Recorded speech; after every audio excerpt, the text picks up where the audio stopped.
Sa langit wala ang di, sa langit wala ang di. Okay, ang inuman, ilagay lamang natin sa tiyan. In heaven there is no blue, that's why we drink it here. And when we got from here, all our friends will be drinking all the beer. Iba ang barkada, laging magkasama. Lahat ay nasisiyahan kapag beer ang handa sa inuman. Sa langit wala ang beer, sa langit wala ang beer. Okay, ang inuman, ilagay lamang natin sa tiyan.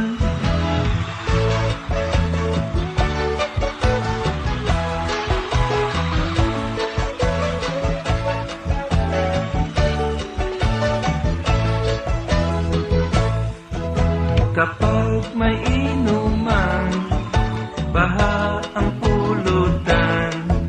Sa pag-inom ng beer, ang lahat ay nag-uunahan.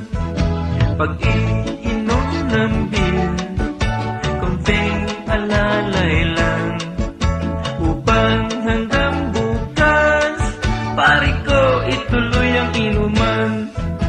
In heaven there is no beer, that's why we drink it here. And when we got from here, all our friends will be drinking all the beer. Sa langit wala ang beer, sa langit wala ang beer, sa langit walang beer, sa beer house maraming beer. Sa langit wala ang beer, sa langit wala ang beer. Okay, ang inuman, ilagay lamang natin sa tiyan. In heaven there is no beer, that's why we drink it.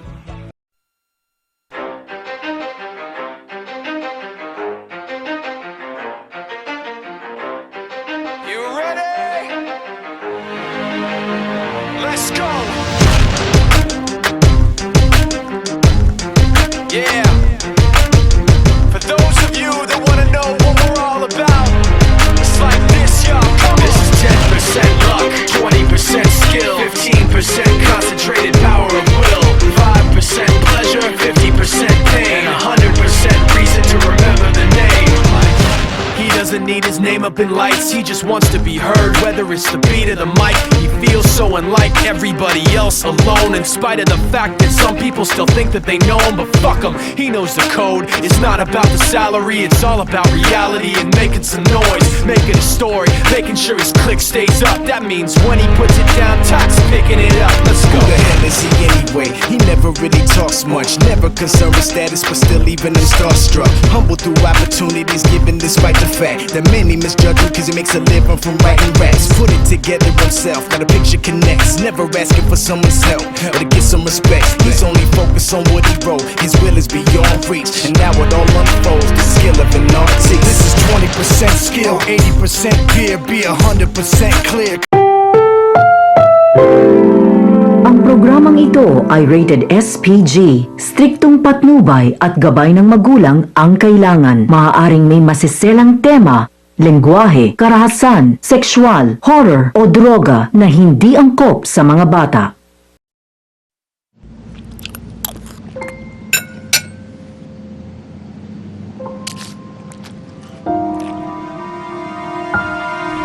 Sa una, laro-laro lang. Pag di mo sinamahan, baka maging totohanan.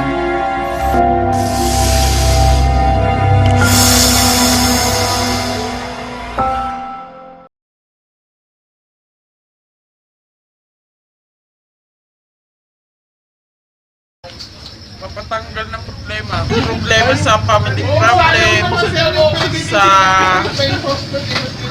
sa pagiging love life.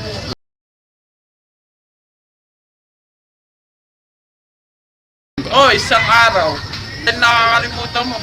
Pag uminom ka ng alak, sandali yan ang problema mo. Kinabukasan wala na, pero nabukasan nandun niya.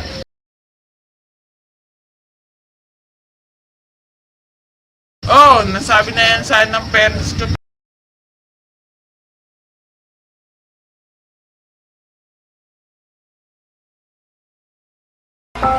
Kanina ka pa, tagal mo ah! Opo, ito na. Bilisan mo nga! Mas ka na nga!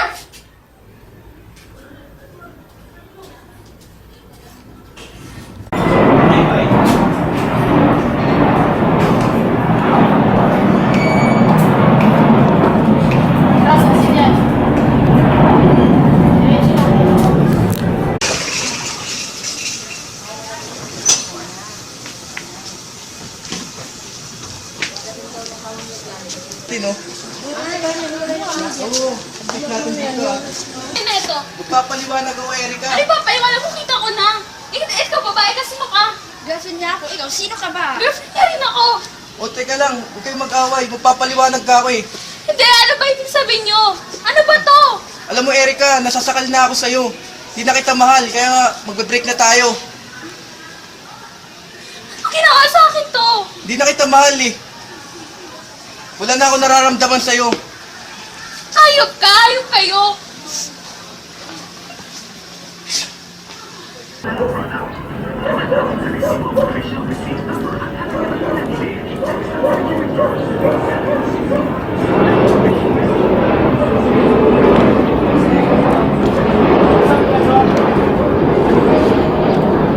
Ano? Teka muna. Problema ka ba? Ito lang yan. Sarap ba to? Sarap yan. Wala na problema yan. Tingnan mo kasi. Dapat sa dapat. Oo, alam mo yan. Wala na problema yan. Ba yan? Dato mahina. Dato mahina. Pre. Mahina. Iyak mo siya. Yun na yan. Yun na yan. Ang pawit naman. Dagdagan ka natin dyan.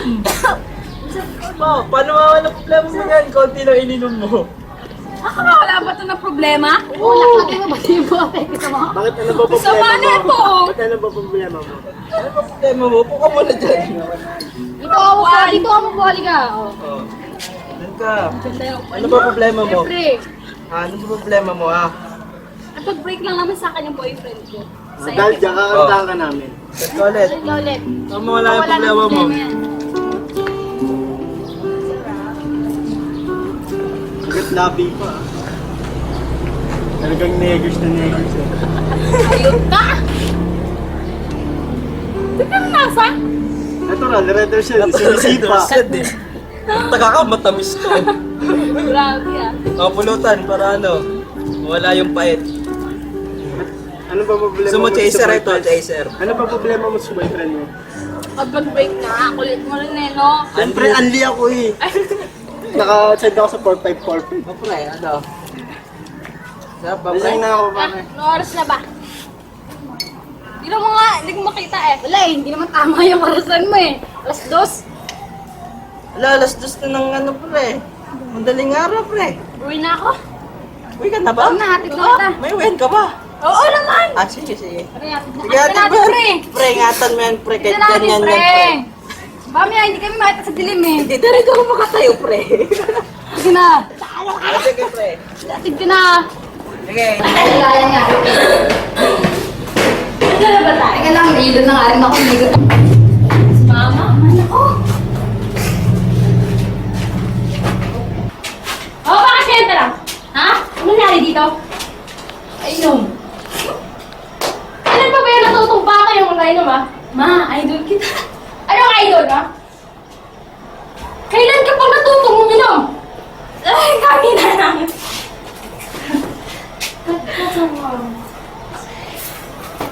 Nangya ka? Umiinom ka na ngayon, ha? Ano ba sinabi ko sa'yo, ha? Ma! Ha? Bakit ka natutong uminom, ha? Kasi, idol nga kita. Wala problema eh. Ang sabi ng barkada, masaya daw to. Papatanggal ang problema. Pero ma, bakit ganun? Sinusubutan mo ba ako? Ha? Sinusubutan mo ba ako? Ha? Kita! Ha? Hindi!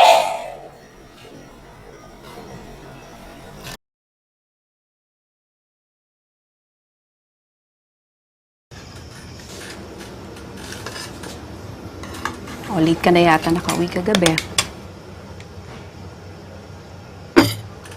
Ilang beses ka ba dapat pagsabihan? Ang hirap sa'yo, parang hindi importante ang mga sinasabi namin. Kaya binabaliwala mo! Ulit-ulit namin sinasabi sa'yo, hindi ka man nakikinig!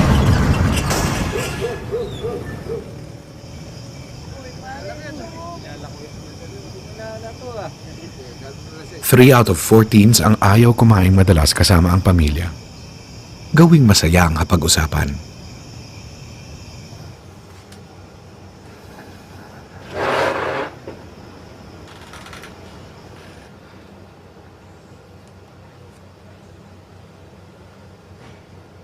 O anak, ginabi ka pala sa project mo ah. Kwento ko naman.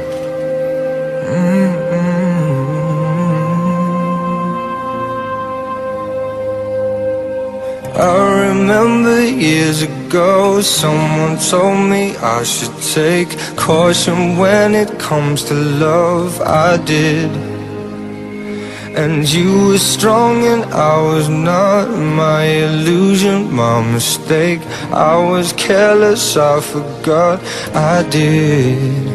And now, when all is done, there's nothing to say.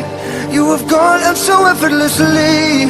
You have won, you can go ahead, tell them all I know now. Shout it from the rooftops, write it on the skyline. All we had is gone now. Tell them I was happy and my heart is broken. All my scars are open. Tell them what I hoped would be impossible. Impossible.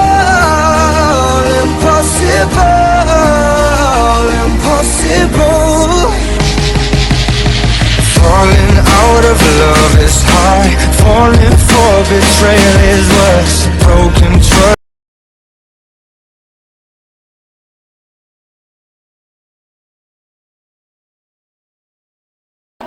Sa physical, meron kasi tayong pagbabago sa katawan, such as body positioning.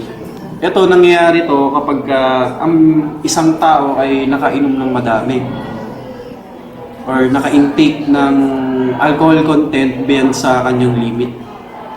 Sa body positioning, napapansin mo rito yung pag-iba, unang-una, pag-iba ng na paglalakad. Diba? Kung dati-dati nakakalakad siya ng diretso, ngayon, pag nakainom siya ng sobra-sobra, makikita mo yung hindi siya ganun kadiretso. Hindi mo na siya mapapalakad ng one straight line. So, yun yung makikita mo. Na visually, makikita mo agad sa isang subject. Meron naman, minsan sa pagsasalita or sa speech niya.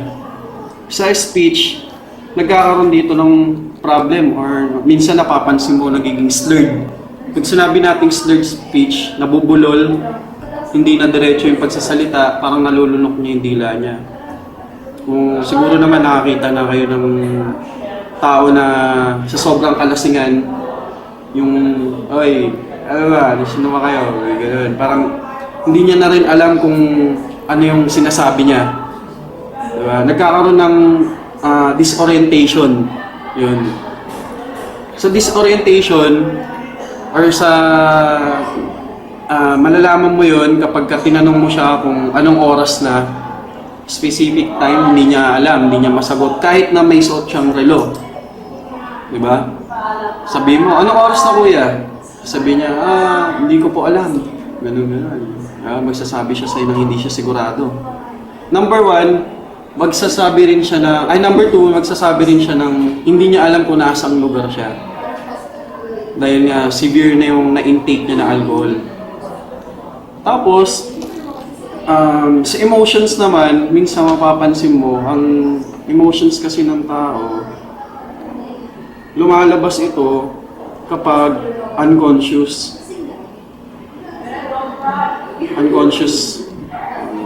Unconscious. Or, papasok ito, semi-unconscious kapag lasing. So, ibig sabihin, kalahati ng utak niya hindi nagpa-function. May certain na utak lang ang nagpa-function sa kanya. So, hindi lahat. So, nasasabi na ng isang tao kung anong hinanakit niya sa'yo. Diba? Magugulat ka na lang. Sasabihin niya sa'yo, alam mo, nagtatampo ko sa'yo. Minsan pa may nagsasabi pa nga ng diba? Mahal na mahal kita, hindi walang galaw. Kasi manhit ka, ganun. Diba? Tama yan. Kung kayo as a student, mapapansin niyo yun kung paminsan-minsan siguro hindi naman kayo straight na student. May mga certain na part ng buhay niyo na minsan napupunta kayo sa ibang parte ng mundo. Diba? Alam niyo na ibig sabihin ko. So, ayun, semi-unconsciously, nasasabi mo lahat ng gusto mong sabihin. Tumatapang ang isang tao kapag nakainom.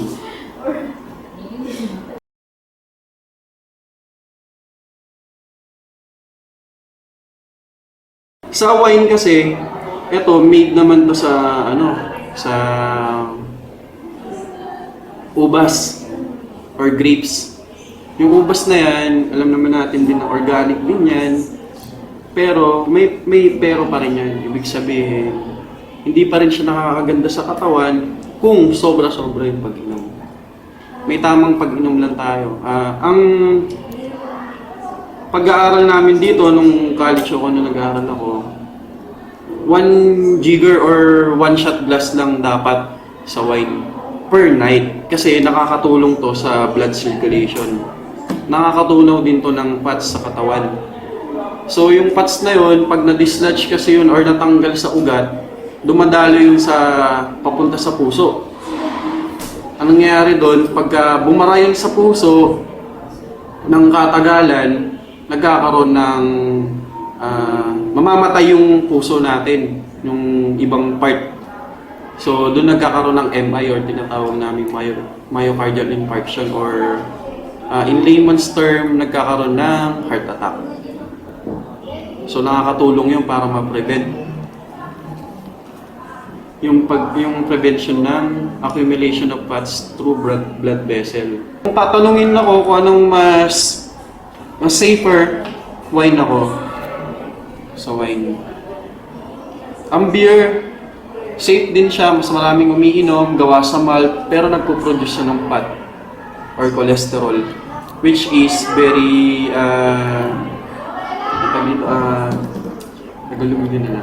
nakakasama sa ibang parte ng organs natin such as liver and heart. Kasi nagpo-produce siya ng fats. Sa hard liquors naman, dito nagkakaroon ng brain degeneration or pagliit ng brain, pagkasira ng brain dahil sa sobrang taas ng alcohol content.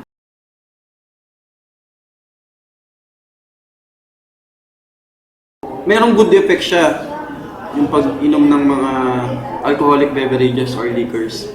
May good effect din siya kasi nga tulad ng unang-unang sinabi ko sa question number 2, may mga content ang wine na nakakatunaw ng fats. Ang pagtitake din kasi ng mga alcoholic beverages, dapat in minimal form lang or pakunti-kunti lang. Hindi yung inuman mula umagang hanggang hapon, hindi ganun. Kumbaga pag nakaranas ka na ng feeling mo, drowsy ka na, naantok ka na, yun, umpisa na rin yun na nagsisimula ka na sumobra yung alcohol content. Kumbaga ito kasi yung good effect nito, lalabas lang to pag naramdaman mo na medyo uminit yung katawan mo. Hindi yung saka pa lang nararamdaman mo na yung pagkahilo. Kasi pag naramdaman mo na yung pagkahilo, ibig sabihin na susobrahan ka na. Hindi na tama yung pag-inom mo, yung pag-intake mo, sobra-sobra na.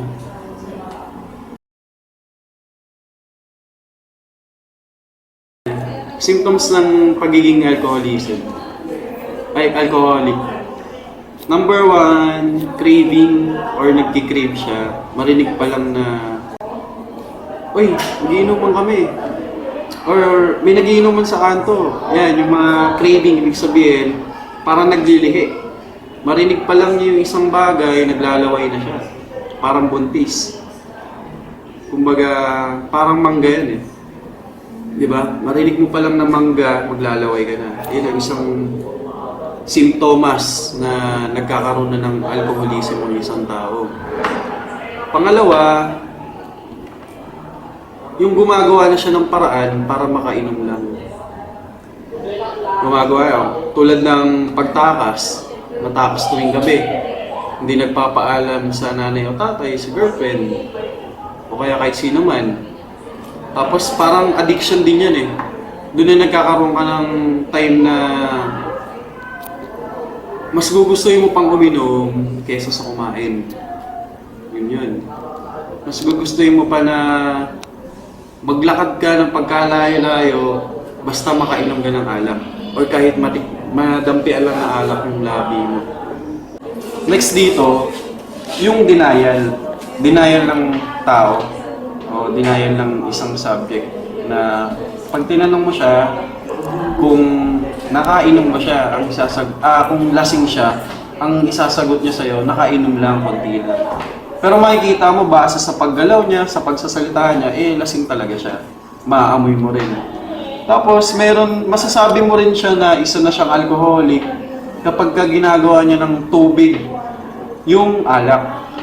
Tulad ng pagtitake ng 3 times a day ng alcohol, or sabihin natin, ang tinatawag kasi namin to minsan sa hospital, parang vitamins na nila eh. Tiki-tiki, kumbaga. Pampataba. So, ayun yun. Tapos kung sakasakali man na makapag-isip ang isang tao na i-stop yung pag-inom, so yun na yung mga unang binanggit ko. Ayun yung mga simptomas na makikita natin at ma-obserbahan natin.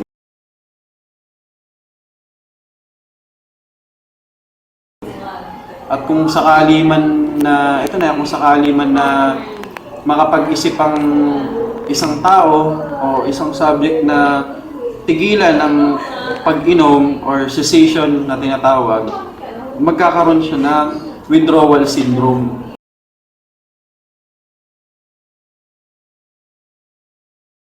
Sa cessation kasi ito yung biglang, may mga tao kasi may mga subject na biglang ini-stop siya eventually. Halimbawa, for 1 whole year, inom siya ng inom. Tapos biglang 1 week, hindi siya nag-inom. Mararamdaman niya yung withdrawal syndrome. Sa withdrawal syndrome, nakakakita na siya ng web-like or mga palumuti na siya lang ang nakakakita. Hallucinations. Natawag yung hallucinations. Sa withdrawal syndrome na yun, ayun ang pinaka iniiwasan ng mga doktor or mga medical professionals. Kasi pwede itong mag-lead o humantong sa kamatayan ng isang tao o isang subject.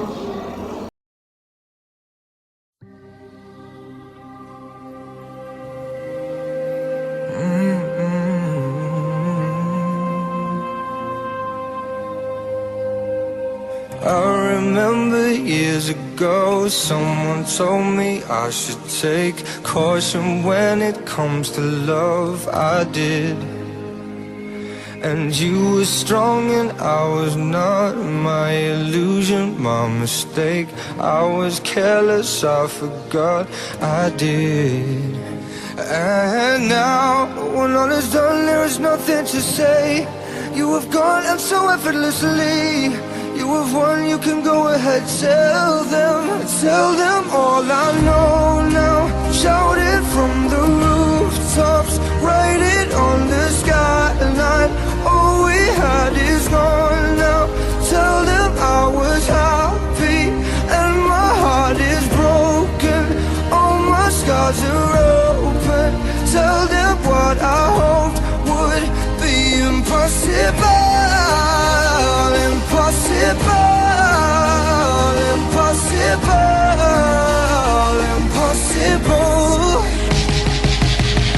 Falling out of love is high. Falling for betrayal is worse. Broken trust and broken hearts. I know, and thinking all you need is that.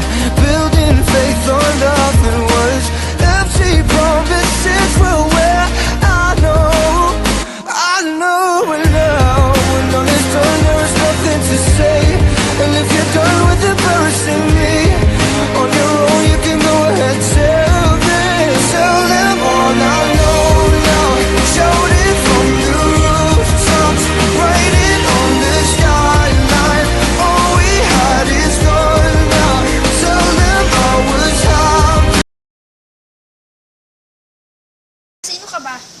Sino ka?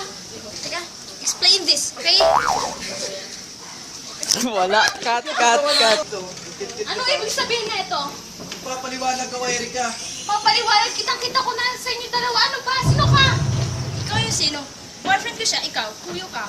Boyfriend din niya. Ikaw po. Saglit lang.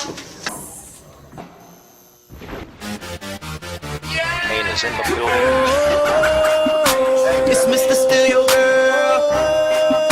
It's Mr. Steal Your Girl. Hey girl, hey girl, hey girl, hey girl, hey girl. Let go. Bottoms up, hey, let's see you cup. Got a couple bottles, but a couple ain't enough. Bottoms up, throw your hands up. Tell security we bout to tear this club up. Bottoms up, pocket full of green. Girl, you know I love the way you shake it in them jeans. Bottoms up, throw your hands up. Bottoms up, bottoms up. You know what it is, girl, we back up in this thing. Money stay in my pocket, girl, I'm like a walking bank. Tell me what you drink, tell me what you think. If I go get these bottles, we go alcohol and tank. Calling all the girls, do you hear me? All around the world, city to city. Cheers to the girls, or deuce to the guys. Now I got a chicken and a goose and a rag, getting loose in a rag. Hey, move to the side. Bottoms up, hey, let's see you cup. Got a couple bottles, but a couple ain't enough. Bottoms up, throw your hands up. Tell security we bout to tear this club up. Bottoms up, pocket full of green. Girl, you know I love the way you shake it in them jeans. Bottoms up, throw your hands up. Bottoms up. My vision's blurred, my words slurred. It's jam-packed, a million girls. And I ain't tryna lead, oh. We drunk, so let me be your alcohol hero. Calling all the girls, do you hear me? All around the world, city to city. Cheers to the girls, or deuce to the guys. Now I got a chicken and a goose and a rag, getting loose in a rag. Hey, move to the side. Bottoms up, hey, let's see you cup. Got a couple bottles, but a couple ain't enough. Bottoms up, throw your hands up. Tell security we bout to tear this club up. Bottoms up, pocket full of green. Girl, you know I love the way you shake it in them jeans. Bottoms up, throw your hands up. Bottoms up. Can I get that Tron? Can I get that Remy? Can I get that Coke? Can I get that Henny? Can I get that margarita on the rocks? Can I get salt all around that rum tray? I was like, yo, Trey, do you think you could buy me a bottle of rosé? Okay, let's get it now. I'm with a bad bitch, he's with his friends. I don't say hi, I say keys to the Benz. Keys to the Benz, keys to the Benz. Muff, yeah, B to the 10. If I try to get cute, I'm a snuffer. Double out of money, out of then ya fucker. Then ya fucker. Then I'ma go and get my Louis Vuitton fucker. Excuse me, I'm sorry, I'm really such a lady. I rep Young Money, you know Slim, baby. And we be doing donuts while we waving us. We give a lot of money to the babies out in Haiti, yelling all around the world. Do you hear me? Do you like my body? Anna Nikki.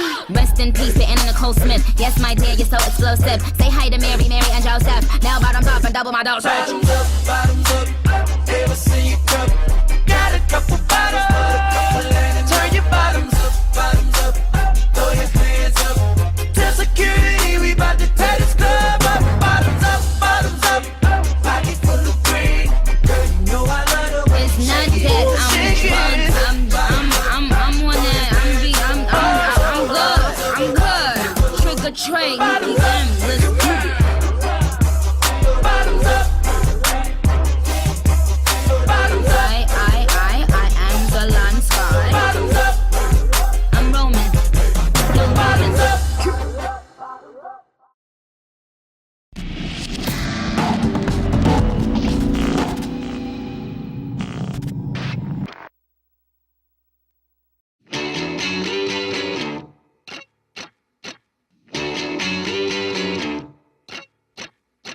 Hey girl, I'm waiting on you.